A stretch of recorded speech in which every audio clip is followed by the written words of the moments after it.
So hello and welcome. My name's Steve Nobel, and today I'm speaking with Dina Glouberman on ImageWorks. And this is the book here. Brilliant, brilliant book. I've been going through it. So Dina is a psychotherapist, writer, international trainer, and expert in image-based therapies. She is the co-founder and director of Skyros Holiday Homes in Greece, which has pioneered community-orientated holistic health holidays worldwide. But more recently, she's directing the Aurora Centre in southern Italy to train therapists, counsellors, and consultants in image work, and she's there now, actually.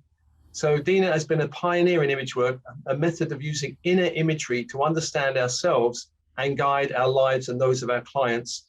She's the Honorary President of the International ImageWork Association and author of the latest book, ImageWork.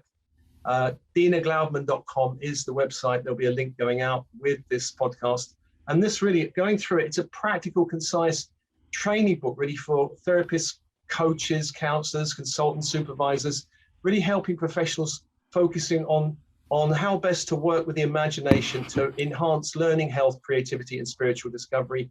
And Dina is starting an online diploma course beginning in October if you're interested in this approach. So, hi, Dina. Hi there. So, I had a look at the book, and you've kind of structured it in an interesting way. You've got it's structured in a couple of parts, isn't it? You've got one, which is the theory and practice, and two is all of the scripts and exercises. Can you say something about how you've structured this book? Yeah, there's two aspects to, there's many aspects to teaching people how to work with imagery. And one aspect is really thinking about what imagery is, how best to use it, how to get clients comfortable in the world of the imagination, and so on and so forth.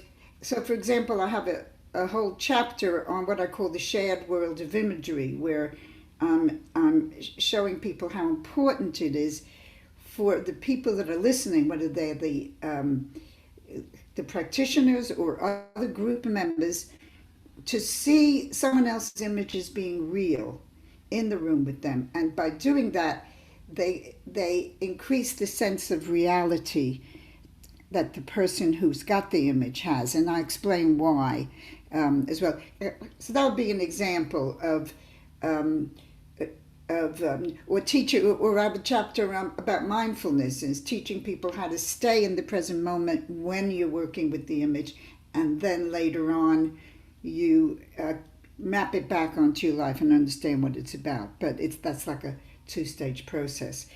So I have various principles of how you work with imagery and the theory behind them. And I think that's really important. Most of the things about imagery have been do this, do that, do the other thing. And what I'm interested in people understanding that image work is a field of study like body work or voice work or whatever, and that it's everybody is dealing with imagery. Everybody works with people or even talks to people is using imagery all the time. But and we have our what I call the everyday imagination, all the images we carry around with us that affect how we see the world, how we act, how we feel. And if you're working with somebody, you need to find out what the images they're carrying with them and to help them transform them if they don't work for them. And so everybody's doing it on a level in different ways. They could be doing it through the body or through the voice. But I'm sort of putting image work on the map and saying, learn how to directly use imagery. Go straight into what I would call the plasticity of the imagination. They talk about the plasticity of the neurological plasticity, but it's also the imagination. So that's a long answer to a short question. The second half is actually all the scripts. In other words, all the things that you can do, which are divided into three: the healing ones, the creative ones, and the transcendent ones, which are the more the bigger picture kind of images. And so, say, if you're a coach, you would look more at the creative ones, or if you're a therapist, more at the healing ones, and so on. But everybody needs all of them, and so I've got part of it on the theory and practice, and the other part is here's some exercise which you can use. Here's how. Here's why. Here's what to do when it goes wrong. Here's some examples of how it works. That kind of thing.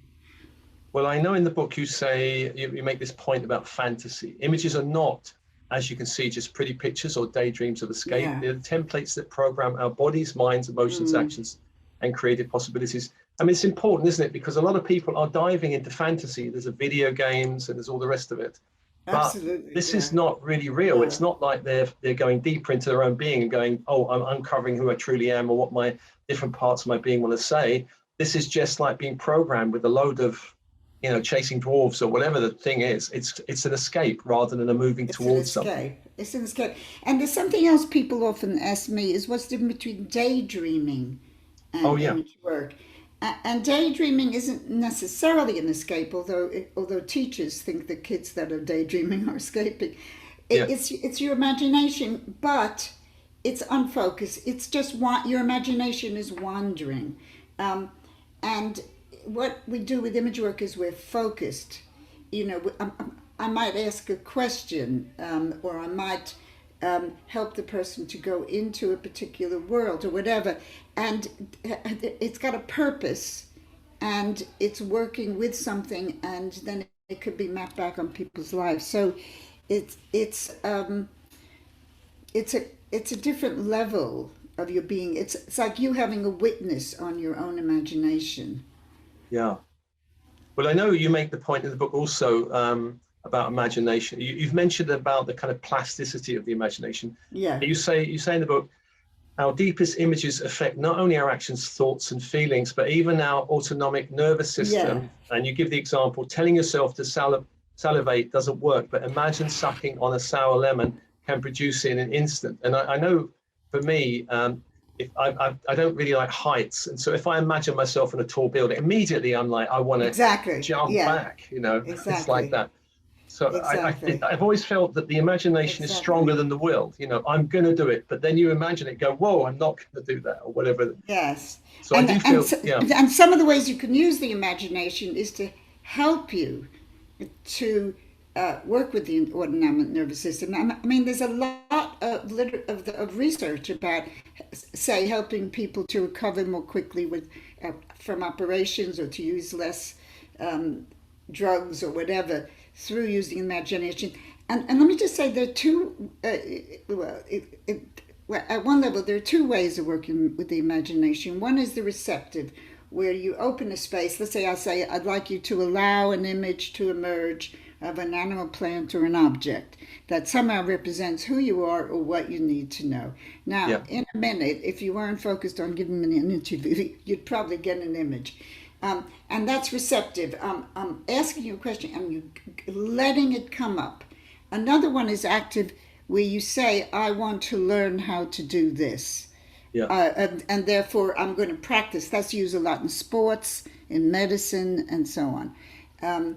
But actually the combination of both the receptive and the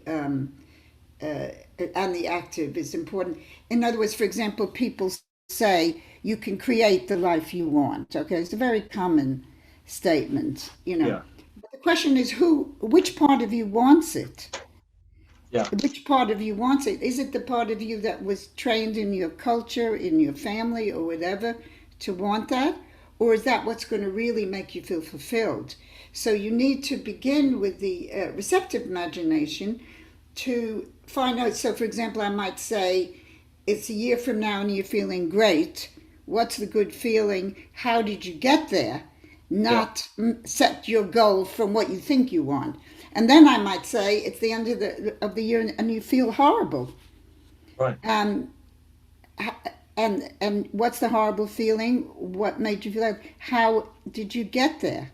Yeah. And then you come back and you say, well, I have a choice now. Which one do I go for? And the interesting thing is, people do feel an impulse to go to the negative future because it's really based on doing what you've always done and feeling comfortable. And to get to your positive future, you've got to up your game. You got to up your Interesting, isn't game a it? bit. Yeah. And actually, how I came to write, you've probably read this, I started the book like that. How I came to write this book, not came to write, but got myself to write it during COVID, was I did exactly that exercise. And in the negative future, I couldn't breathe because I felt so bad about not having accomplished anything the whole year, which is where I was heading. Yeah. And the positive future was me having the book in my hand and feeling really happy about that. And so I started on a book proposal the very next day. I wouldn't have done it if I hadn't done that exercise, because at that moment in the middle of COVID, I couldn't see the point of anything. Yeah. And I didn't know where I was going. And that's why I did my own exercise, in detail to find out where I was going. Oh, wow. Well, I know I've been kind of using the creative imagination for a while, and I used to do fencing, sort of with the swords and everything. And I imagine I used to watch films where they're doing all the sword fighting and winning and all of that. And I visualized myself in this position. And when I was in a tournament, and actually there was an Olympic hopeful. I was much less trained, much less skilled than this person, and I beat them. Yes. And everyone was totally shocked. Yes. Yes. And I wasn't shocked either. But the next time I met this person, they beat me completely because they were prepared. But it was a shock that I managed to win one, because it was purely through watching and using my creative imagination. It wasn't my skill level was that high, actually. Yeah. So I totally get it. But you've said in the book that the underlying attitude that makes the work possible is trust, openness to the wisdom of the imagination. If you're determined to control the outcomes, indeed, if you've decided in advance what answer you want to get, there is no point doing the imagining. And both practitioner and client need to let go of rational control, wishful thinking, and trust the wisdom of our transformational imagination. Can you say something? Because I think a lot of people may struggle with control. They may say, the classic is, am I making this up? I think you've probably heard that a lot of times. Am I making this up? That's a different issue. Am I making this up? When they do the imaging, they say, how do I know this is the real thing? And I give a lot of instructions about how to kind of empty your mind and allow whatever comes up to come up. Yes. And if nothing comes up, don't make something up, and so on. But if you're not sure, there's a combination of surprise and familiarity. Some level you knew that. It's what one of my students called what you know but haven't told yourself. Yes. And it's one of the best explanations of it, what you know but haven't told yourself. So there's a feeling that I somehow know this, but also I'm surprised. If it's like something that is obvious to you, if the whole thing is obvious, then you probably are too much in control. Yeah. What I was talking about there was also things like, say I'm doing the future thing, because we've been talking about future. So I had a participant who said, who wanted to have a boyfriend in her positive future.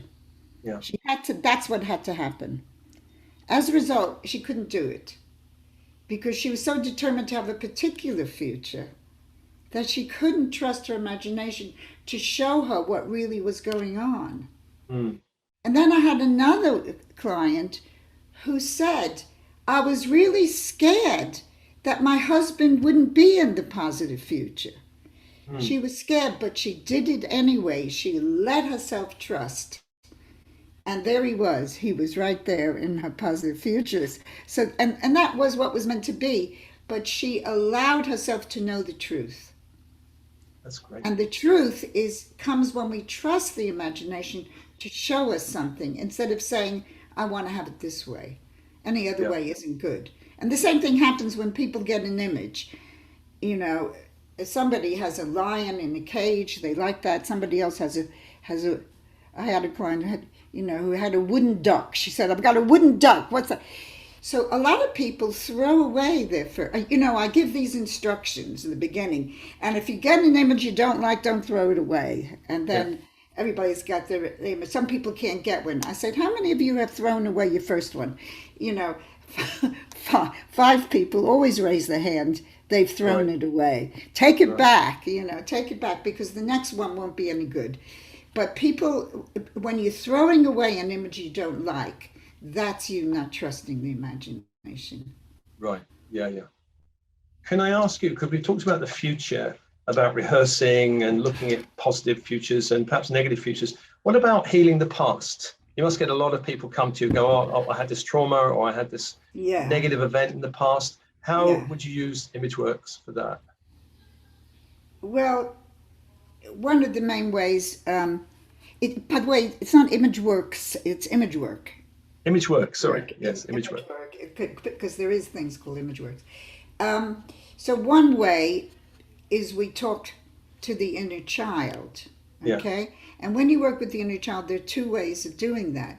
One is bringing the inner child, and when I say the inner child, you have many inner children of different ages.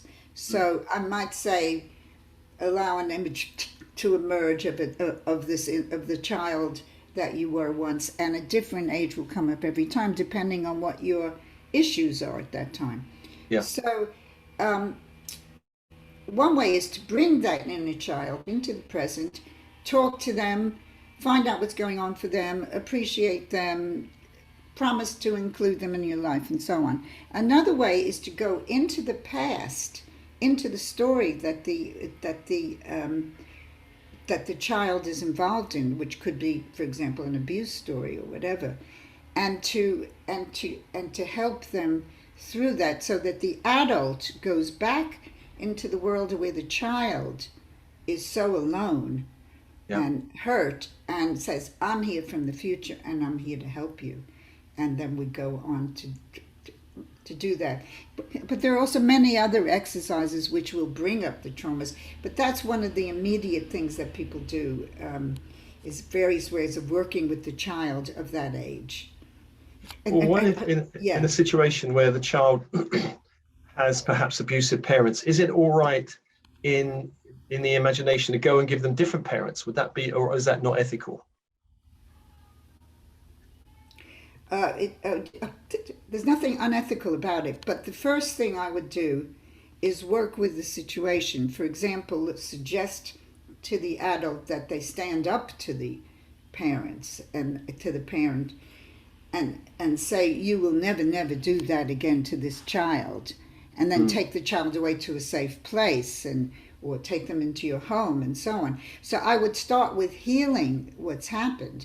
I have had situations where the person really couldn't heal what was going on with their parents, and then I have introduced positive parents for them, and once they had those, they could deal with their feelings better. So you can sometimes do it, but my first port of call wouldn't be to get rid of the parents. My first port of call is to see what healing is available with those parents, and then if really the healing is impossible, and if they need parents in their lives, I would say, we can imagine other parents for you. In the book, you talk about, you mentioned the inner child, and in the book, you talk about different aspects of our being. You say our consciousness has many rooms, many ways of experience the world and oneself, and we visit or live in many different rooms in the course of an hour, a day, a year, or our lives. Aside from the rooms of our everyday self and the wisdom self, there are many other voices and points of view in ourselves that we are not necessarily aware of, which may range from adult to child, from professional to private, from poor me to healer, from sane to mad, from waking to dreaming, from everyday reality to mystical awareness. Can you say something about all of these different aspects? It's a very interesting, I probably could talk about that in a podcast itself. What are the kind of main characters you find in the work? I don't think that actually the main characters is the way I think about it. I really think about finding out who are the main characters for that person. Yeah. So I'm not coming in with a theory of what characters you have. I mean, there are certain things I work with regularly. For example, adult and child, male and female. Those are two of them. But the professional and the personal was something I mentioned, and so on. In the Gestalt therapy, they talk about the top dog and the underdog, and so on. Yeah.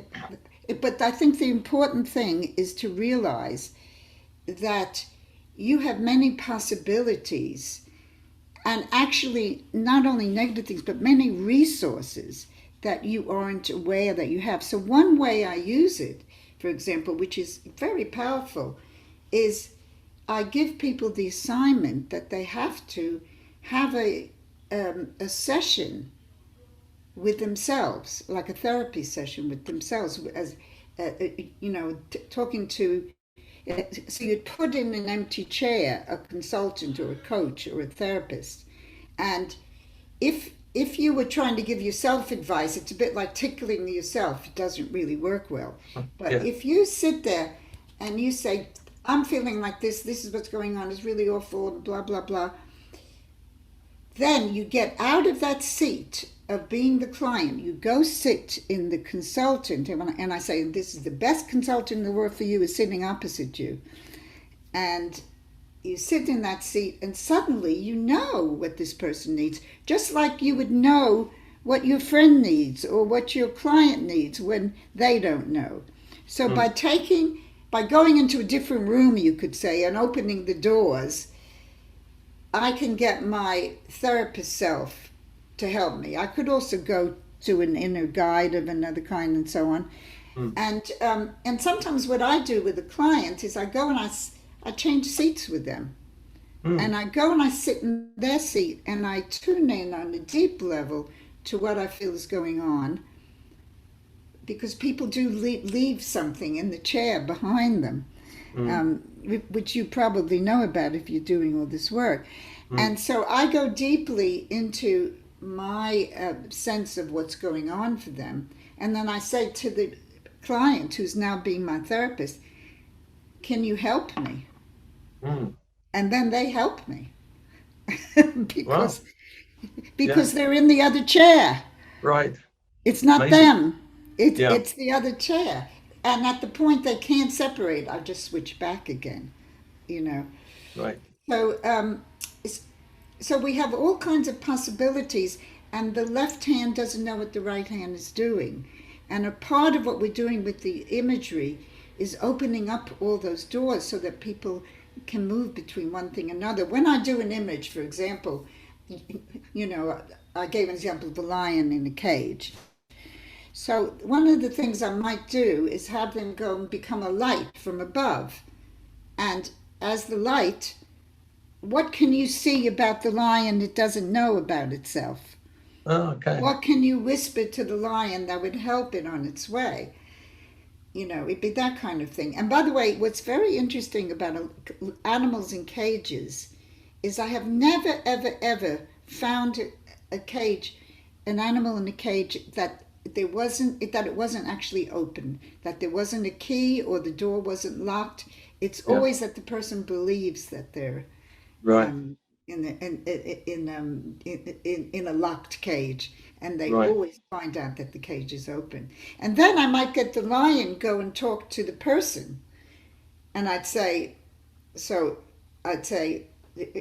that was your image, I'd say to the lion, what can you see about Steve that he doesn't know about himself? What can you whisper to him that would help him? And this lion that is, you say, your imagination would give you some good wisdom that you didn't know you had. Right. Amazing. That's amazing. Well, I know you make the point in the book that, because a lot of people are not visual, because it sounds like you have to be visual, but you make the point you don't have to be visual to do it. That sometimes the imagination will speak to you in feelings or sounds or smells or tastes, or just simply you sense the whole scenario. Do you find clients like that they can't really, or do you find that they go into it, they're feeling it, seeing it, smelling it, tasting it, and then eventually the sight opens, they do see after a while? Does that happen? Well, it probably does happen, but they don't have to. And it's very interesting. You're obviously visual, aren't you? Yeah. Yeah, I'm not. Right. It's part of why I called it image work and not visualization. I'm not visual. so and yet, if I had an image I often start with an image of a peach, let's say, and I'll say to a group, how many of you can see this peach as if it's here in the room with you? I'd say 17 out of 20 say yes. Yeah. The other 3 can't. Yeah. Then I'll look at one of the people who can't see it in that way, and I say, so tell me what color it is. And they say, well, it's orangey pinky. Now, how are they seeing it? Yeah. You have no idea because you're so visual. Yeah. But they can have a sense of the color, as I do. Yeah. And tell me it's orangey pink, but they don't see it as if it's like a peach in the room. And I never knew that other people did because I didn't. And I remember I had some students who we were doing this switching roles, and they would speak to someone and then switch roles. And then I met them in the cafeteria and they say, you're a witch. And I said, why? And they said, you magicked those people into the room. I said, could you see them like that? They said, yes. I never knew that people, I never realized people were that visual. But obviously you are so visual, you don't realize that, So then I go on with the peach. How many can feel it? How many can smell it? And everybody can experience it in a different way. Amazing. Thank you. Well, there's one more thing I just want to ask you. There was one case study that jumped out at me in the book, and in it you say, I'm reminded of Cynthia, a group member from the centre of Skyros, whose husband used to pick her up from the group every day. And these sessions were held on a hill, an outdoor workshop space called the Magic Circle. And he would accompany Cynthia down the hill, but subject his wife to a barrage of unrelenting criticism, and she took it for granted. But can you say something? Can you remember that case that she did some image work and it changed what happened, which is quite remarkable, isn't it? It's not just like we're having some pretty pictures, but actually her experience changed. Can you say something about that one? Not only her experience changed, but other people's experience of her. What was so interesting about this story was that, as you read, she was completely she took for granted she had a husband who criticizes her. Yeah. And after we worked on it, she suddenly didn't she suddenly realized I don't have to accept that. Yeah. So she comes back to the group the next day and everybody says, so what happened? What did you say when he criticized you? And she said, he didn't criticize me. And the reason is that our images are not in our heads, they're in our relationship to the world. When he saw her, he saw she wasn't a woman to criticize. And this is what they say when they say someone is a natural victim or something. People look at them and they see that they've been hurt in the past, and they can feel that because we can see people's images of themselves. Yeah. Someone walks in the room and how they feel about themselves, and you treat them accordingly. Yeah. Which is why some people are much more successful than others, because they walk in with the kind of confidence, their image of themselves or the way they project that image is completely positive, and you believe them because they believe themselves. Yeah. It's an amazing story, actually. A quite amazing story, because it does change lives. This work does change lives. It does change lives. Well, here's the book again, ImageWork, and it's fabulous. It's really good, as I say, for anybody who's a practitioner, a therapist, a coach, a consultant, a supervisor, or a health professional. I do recommend it. I'm going to be my bedtime reading, Dina, I think. So. And can I just add that many people who are not practitioners have enjoyed the book and learned a lot from it. So it's not only for practitioners, but it certainly is mainly for practitioners. Brilliant. Well, Dina, I hope you enjoy Italy. It looks like an amazing, I got a view of the sea earlier, everyone. So it looks an amazing place down there, south of Italy. And well, I hope to catch you up for a tea one day, Dina. I hope so, when I'm back in London, presumably. Yeah. Okay. Lots of love. Okay, lots of love to you, Steve. Thank you for doing this.